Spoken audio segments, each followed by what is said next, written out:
Então, anteriormente nós falamos que existe uma força que é causada pela interação entre duas partículas atômicas, que são os prótons e os elétrons.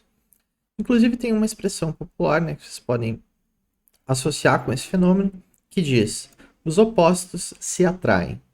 Então, associando aqui com a relação entre essas duas partículas, né, de fato existe uma força elétrica que gera atração entre um próton e um elétron.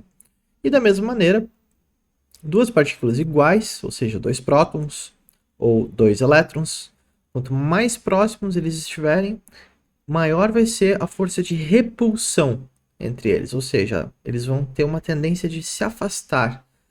Então, partículas iguais têm uma tendência de se afastar. Quanto mais perto elas estiverem, maior essa força de repulsão.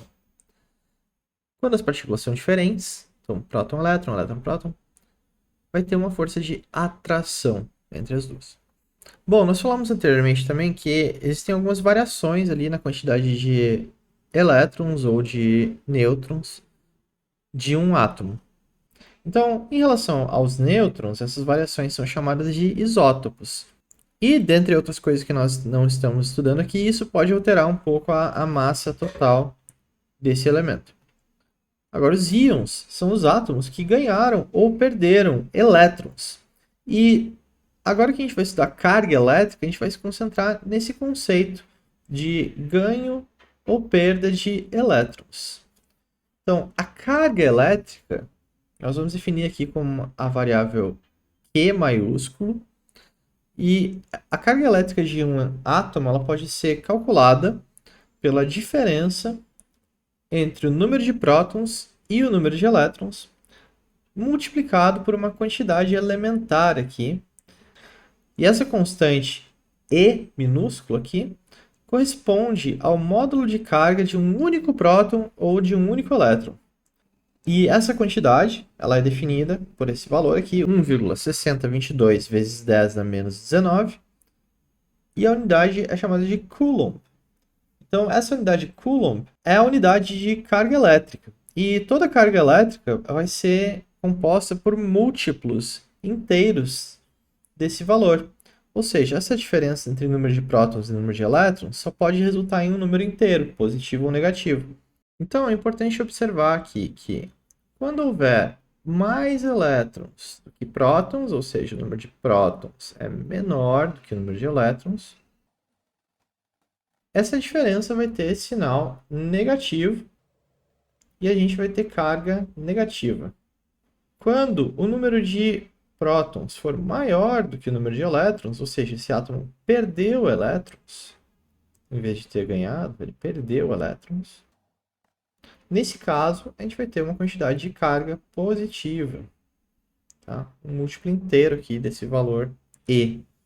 Então, quando a gente estiver falando de corrente elétrica, um pouquinho mais para frente, nós vamos voltar nesse conceito para tentar calcular qual é a quantidade de carga que existe, por exemplo, numa pilha comum, que vocês utilizam aí nos controles remotos de TV ou até nas baterias de smartphone.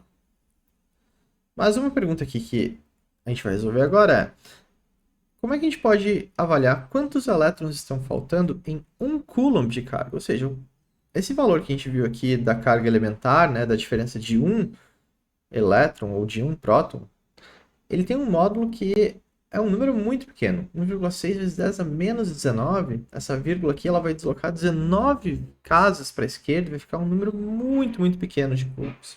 Ou seja, essas cargas elementares a nível atômico são valores muito pequenos em coulombs. 1 coulomb, como a gente vai ver agora, provavelmente corresponde a uma ausência ou a um excesso de elétrons muito, muito grande.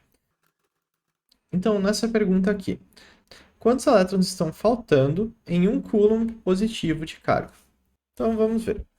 Vamos usar a própria fórmula, que é igual à diferença entre o número de prótons menos o número de elétrons, vezes a carga elementar. Então, a gente pode dividir ambos os lados por esse valor elementar de carga. Então, Q dividido por E nesse lado. Do outro lado, a divisão por E vai cancelar o E e a gente vai ficar com NP menos Ne. Como a gente sabe que a carga ali é positiva, a gente pode dizer que o número de prótons é igual ao número de elétrons mais uma certa quantidade que está faltando de elétrons. Então, nesse caso, é 1 Coulomb dividido por 1,6022 vezes 10 a menos 19 coulombs, que é a carga elementar. Resolvendo essa divisão aqui, a gente chega no valor 6,2414 vezes 10 na 18. Então veja, o número de prótons é igual ao número de elétrons mais essa quantidade aqui em excesso, ou seja, em ausência de elétrons. Não são iguais, existem muito mais prótons do que elétrons. Quantos? É o mesmo número de elétrons mais esse excesso. E esse excesso aqui, que é a quantidade de elétrons que precisa sair de um material para que ele esteja carregado com 1 Coulomb, é um número muito grande de elétrons, como você pode ver. Então, veja, em termos de quantidade de elétrons, né, 1 Coulomb representa uma quantidade muito grande de partículas. É importante a gente observar também aqui, ó, que quando não existe excesso nem ausência de elétrons, o número de prótons e o número de elétrons vai ser igual. E aí a gente vai ter 0 vezes a carga elementar, ou seja, a carga total vai ser 0 coulombs.